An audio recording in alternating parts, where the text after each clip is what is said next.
In this video, I'll be showing you how to fix laggy Android TV. It's a very simple method, so if you find this video helpful, be sure to drop a like and subscribe. Now, Android TV lag is often a symptom of background bloat from the latest, Android updates or load storage space. So if your menus feel like they're moving through honey, it's usually a software bottleneck rather than your TV getting old. So most smart TVs never truly turn off, they just sleep. This keeps bugs alive in the RAM.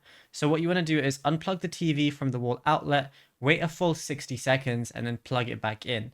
This is going to clear the system cache and kills zombie background processes that survived the last standby. What you could also do is go to settings, device preferences, then go to about, scroll to build, and then it's going to say you're now a developer once you click it 7 times. Then go to developer options, which is going to be at the bottom of settings, and find these three settings and change them from 1x to 0.5x or off. So window animation scale, transition animation scale, and animator duration scale. This is going to make things a lot faster for you. But if you found this video helpful, be sure to drop a like and subscribe.